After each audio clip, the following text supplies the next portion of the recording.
All my life, I've been a freak. I was kicked out of my family's home in Utah. My father didn't want me because, honestly, I am a freak. So I hitchhiked to New York so I can just blend in and not be seen.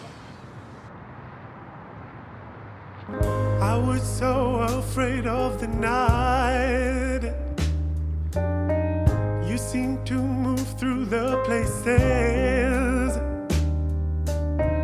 that I feared. You lived inside my world so softly, protected only by the kindness of your nature. You are my sister, and I love you. May all of your dreams come true.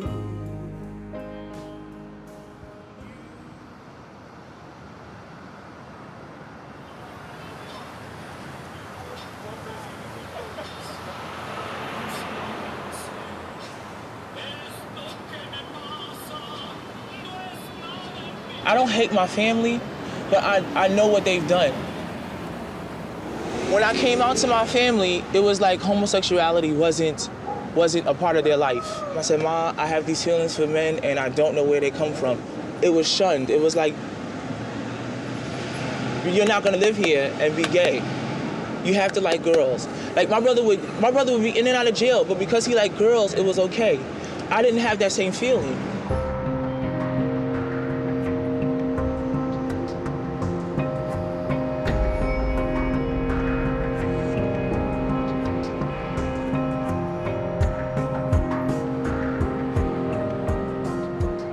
I've always wanted to become a girl since I can remember, which was age 1, actually.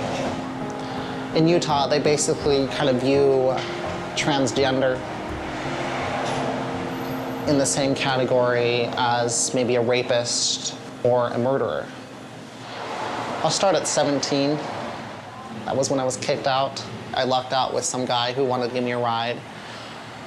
It turned out that he was extremely gay, even though he was this big, tough truck driver guy. I kept telling him I'm transgender, but then, you know, whatever. He still wanted sex with me, and there was no way I can, you know, get that ride if I didn't give him my body. So he dropped me off in Ohio because that was the end of his line. I got a bus ticket from there to New York, and here I am.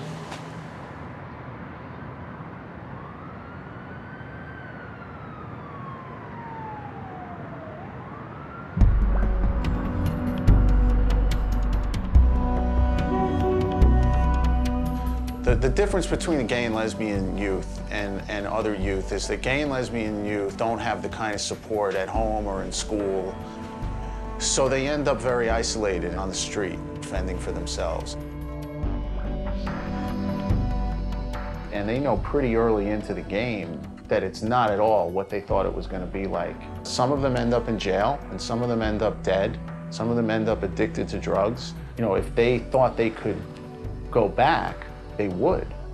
But a lot of them, they know that going home is not an option. When I came here, I didn't know what to do. I was walking the streets late at night. I had no place to go. I was thinking about staying at a subway. I was thinking about sleeping in the train. You have kids coming from all over the United States, you know, because they hear that New York is the place to be, it's where it's okay to be gay. And then they get here and there's nowhere to live. This image of New York, that's just, it's glamorous, but you know, underneath all the glamour, there's a lot of dirt. It's really not easy to be homeless. I ran away from my father's house, and I was picked up at the 125th Street train station by the train station police officers. And I told them that if they were to take me back to my father's house, that I was gonna end my life. You don't live here, you're not my son anymore. I'm not raising no faggot in my house. I guess I wasn't wanted at my home. In a way, I kinda wanted that. I didn't want to stay there. I'm in contact with my parents. We still talk. They just don't know about my transition yet. Trying to let her swallow the HIV part first. She hasn't gotten over that. My daddy died when I was 9, then my mother died when I was 18, and then I moved from there. I left. That's what happened. They're responsible for taking care of themselves in a city where adults with full-time, good, wage-earning jobs have trouble taking care of themselves.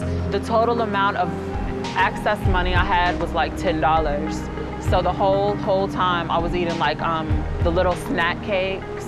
There isn't the safety net, whereas a lot of young people will turn 18 and then still have mom and dad if they go to school or if they decide something else. These young people, it's kind of like the rug gets pulled out from underneath them, and then they're just left to fend for themselves. I'm 21 years old, and I'm the youngest of 14 children. My mother adopted me and my 2 other brothers, which are biological, and then she has 11 of her own. So you really want to go home, don't you? Yeah. I want my family. That's all I have. You know what I'm saying? I don't have nobody else. It's just me. You know what I'm saying? I don't have no brothers, no sisters. All my brothers, both my brothers are in jail. My brother's doing 15 to life, and my other brother's just got out from escaping. So there's no telling how long he's gonna be gone. I don't have anybody else. It's just me. It's just me. I'm alone.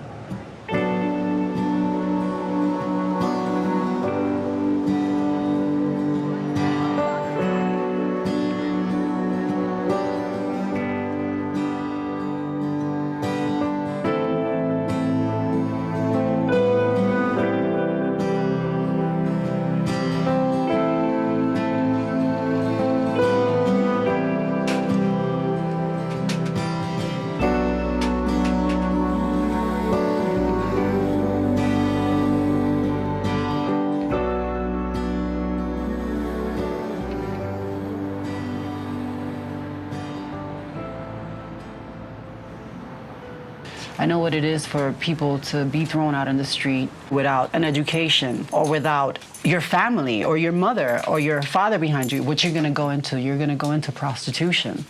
You're gonna have to eat somehow. You're gonna have to do something. And it's really sad that a lot of families just throw their children into the streets just because they can't handle the situation. It's just because of society. You know, society is a tough place.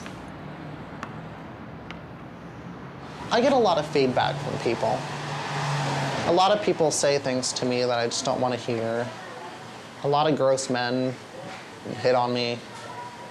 And all I am to people, guys who like me, is just a fetish. Because I'm basically a woman with a penis. And that's a fetish to them. And I don't like that.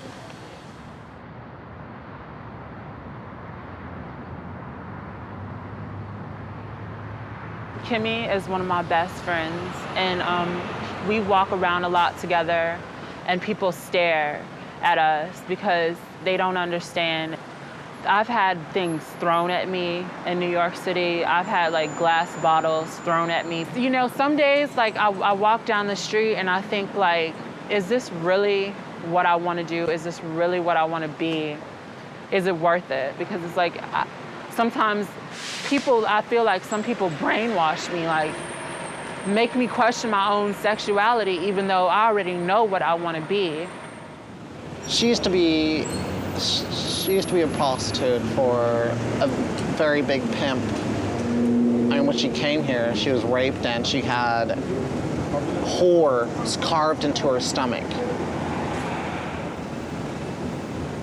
She's been through a lot of shit, like I have, which is kind of why I can relate to her, I guess.